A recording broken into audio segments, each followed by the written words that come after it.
rambling off somewhere. We're going to talk about Peter. Peter in Acts chapter 9, the Apostle Peter. Now, here's a man that is very mature in the ways of God.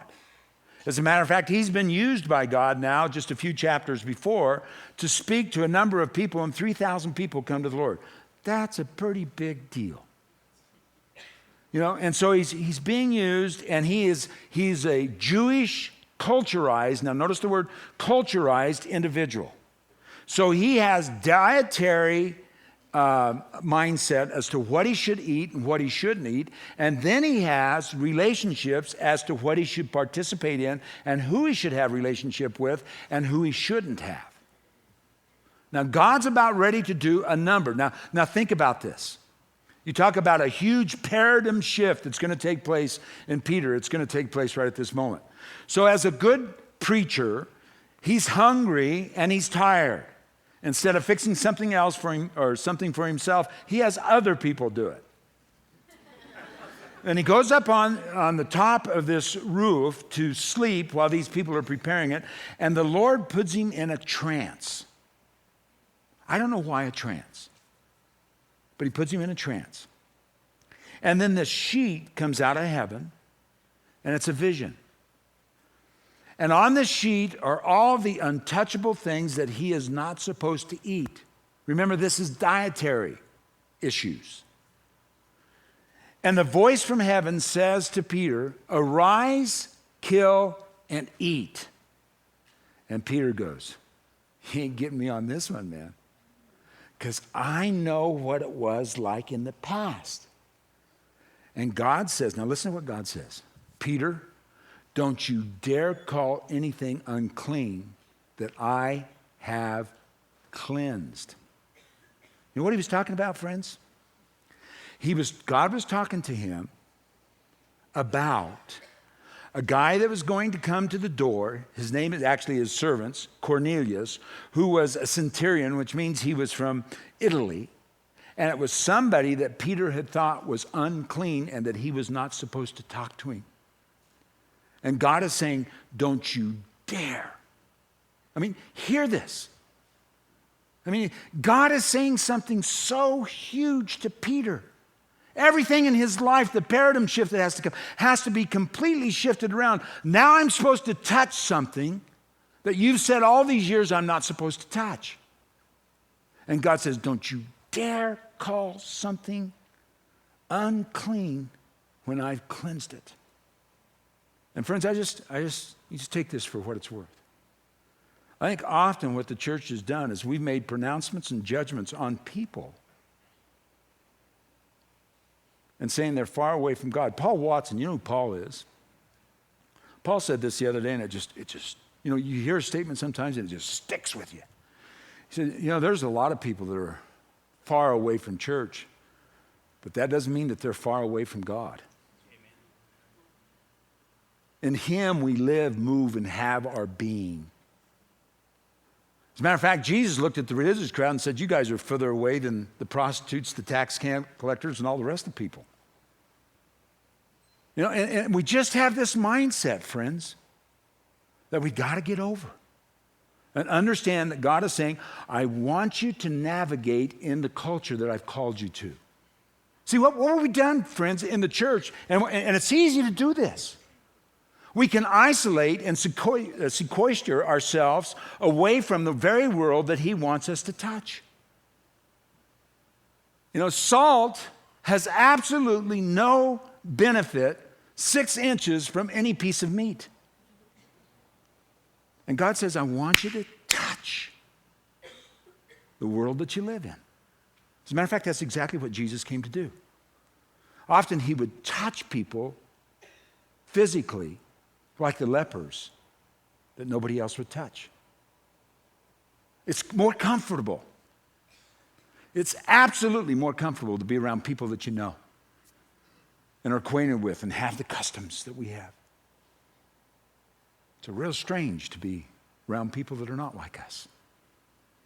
But can you imagine the difference between heaven and earth? What Jesus had to come to? Incredible thought there. Number 3, you are getting very quiet on me. And when I get nervous, I preach longer. So you might say something like, oh, me, or we have a dinner date or something, okay? Let me just say this. Jesus engaged the culture at every level. And I think through the power of the Holy Spirit, that's what he's doing today.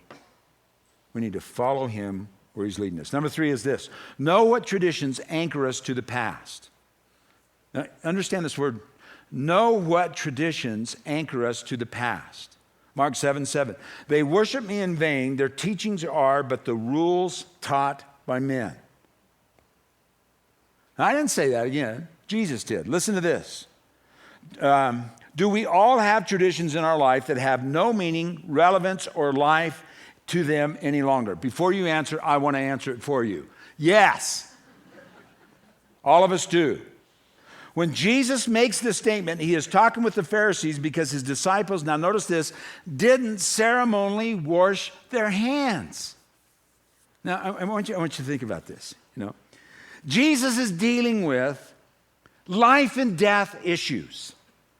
And here comes a religious crowd, and they're going, hey, look at your disciples. They did not wash their hands according to the traditions of the elders. And I think this is what was going through the Lord's mind was, give me a break. Give me a break. I mean, when you're dealing with, now see, here I can absolutely hear this in my own head right now. Some people are going, well, do you think you should wash your hands? I'm going to tell you what I think. I don't care. There's probably a lot of benefit to you washing your hands. Jesus could have answered the question. I mean, he understands diseases. He knows where they come from. He doesn't think it's so important. As a matter of fact, he even pulls away from the subject and comes back to it this way and basically says, rightly did Isaiah prophesy about you people. You honor me with your lips, but your heart is far from me. That we find ourselves often. Now listen to this, people. I got a little excited on that, didn't we? Often we find ourselves dealing with issues that have nothing to do with the gospel. Now let me tell you this. Here's a story, and I won't even tell you what part of the country it was from. But this is an actual leadership agenda item that was on a board item. Here's what it was. They noticed that people were coming to their church on Sunday, and their cars were not washed. And they did not want to have that kind of representation to the community. By the way, we're out taking pictures. And if your car isn't clean, we will get you. But do you see what this is and what it does to the world? The world goes, no wonder you people are weird. The world is going to hell in a handbasket, and you're worried about somebody's car. You know what I'm saying? What traditions? Now, let me step on a really big sacred cow. And here go, moo. I want to talk about quiet times. Now, before I even go on with quiet times, I want you to know that for the major part of my Christian life, have had quiet times. And I want you to know that there has been some really great ones, and then, friends, there have been some that are just as dry as sawdust. And anybody that says that their quiet time every day is good, I question you. It's my own anecdotal experience, but I question you. Now, there is nothing in the scriptures, friends, nothing that says you have to have a quiet time every day. It says as the Lord's custom was. He would get up early in the morning. I was thinking about that today as, well, why did he get up early? You know why most people got up early in those days? Because they went to bed when the sun went down. You and I don't do that. You know why? Because we have lights. And we have Leno and Letterman. And we have TVs in our bedrooms. And so we watch those. And so we don't get up as early. You see? Now, here's the point that I want to get across. If you're here and you're having a quiet time and it's bringing life to you, then stay in it. But if it's not bringing life to you, then has it become just a tradition because you're doing something that you think is religious, but is not having any kind of benefit in your life? Now I'm going to tell you another story. This is at another conference, and you're saying, you know, these stories are so good, you ought to go to more conferences and get a little life out of this. And so I don't know how many of you ever heard of John Ortberg, but he's an author and a guy that I really like. And he and his wife were doing this class. And so she stands up, and John had some good things to say, but I really dialed into what she was saying. She had a big ministry in this big church, and it was really going somewhere, and she was having all these quiet times, and God was moving in her life and all the rest of it. And she said, on Monday was my day off. She said, I couldn't wait for my day off. And she said, I'd get up early in the morning, I'd get John out the door, leave, husband, and get the kids out the door. And she said, I'd put on my sweats, put my hair in a ponytail, put on a bald cap, put penny loafers on, put my glasses on because she wore contacts, and then she would go down to this deli and have a Swiss ham and cheese on rye. I thought she said cheeseburger, but anyway, she went down there and was having, now think about this. She's experienced God doing all sorts of things during the week and all the rest of it. And she says, I sat down, get my sandwich, and she says, I pick up a People magazine. And I start reading through the People magazine. And she said, I had an experience with God like I've never had before. You know what it was? I mean, sometimes we just get so religious, people. We just get so religious that we forget that this whole thing is about intimacy. As a matter of fact, one of the reasons why the Pharisees couldn't understand why their traditions were dead is because they didn't understand the whole issue of intimacy with God. They didn't know his heart. And you know what happens when you don't know somebody's heart? Is all you can do is fall back into rules. You know, some I'm discovering in my own life. Intimacy is really difficult. It's not something that just comes automatically. Because you start to push into those kind of areas and then you really, ooh, what are people going to think? See what I'm saying? It's a lot easier to know rules than it is to know God. It's a lot easier to know rules than it is to have a real relationship with somebody. And find all the nuances and the ups and downs and all the rest of it to come together. But just to know God. Anyhow, back to the story. You thought I forgot, huh? Back to the story. And she said, I was so filled. She said it only happened about 60 seconds. And she said, I just got a picture of God just smiling on me. Because he knew that I was enjoying what I was doing. Now, let me tell you something about that, friends. An experience like that propels you in a relationship with God that no amount of study will ever do. Why is that? It's because you're experiencing God at the moment. Here's really what happens to a lot of people. Want to hear this? We categorize God.